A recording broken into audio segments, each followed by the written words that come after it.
Welcome to my channel.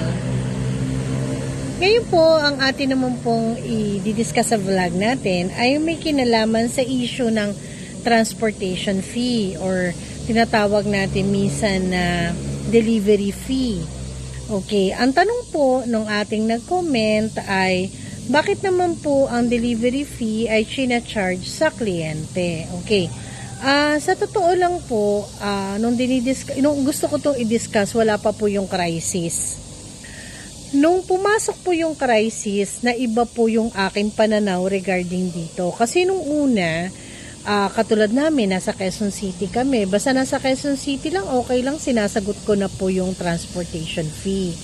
Pero nung pumasok po yung crisis, medyo naiba na po. Kasi nagkaroon na po ng pagbabago sa delivery fee or transportation fee. Bakit po?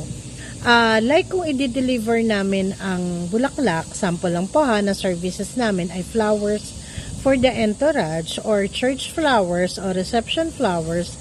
Syempre po kung saan yung lugar, pupunta kami, gagamit po kami or kukonsumo kami ng fuel or gas.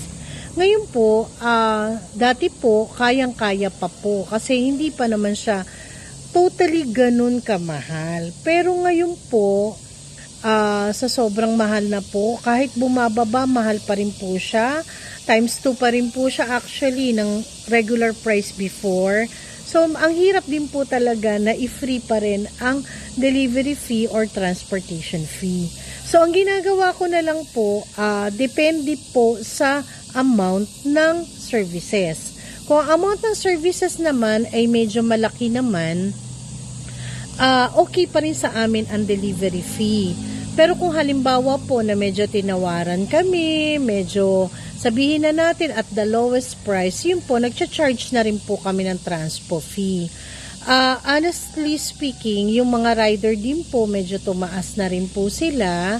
Gayun din po, kung kami naman po yung magdi-deliver using our own car, ganun din po, kukonsumo pa rin tayo ng fuel, talaga naman po medyo malaki pa rin. So, sa akin naman, ano po bang issue ko dito? Ibig sabihin, ano daw po ang stand ko dito?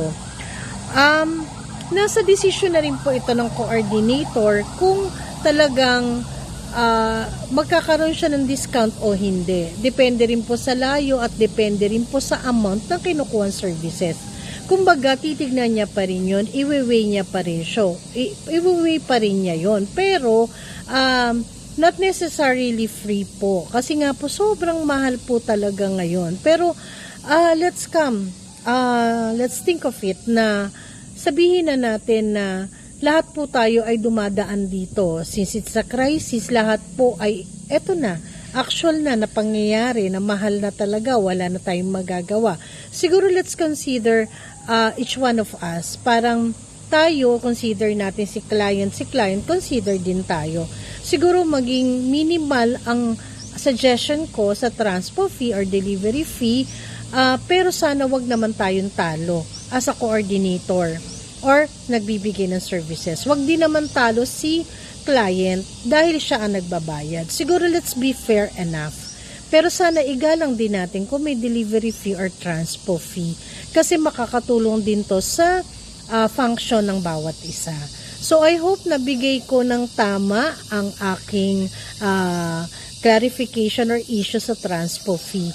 Siguro po, let's respect each other. Huwag pong malulugi si coordinator, wag din naman pong malulugi naman si client as payor. So, kung di pa po namin kayo subscriber, please do subscribe, like and share po para makatulong din po tayo sa iba. Thank you so much.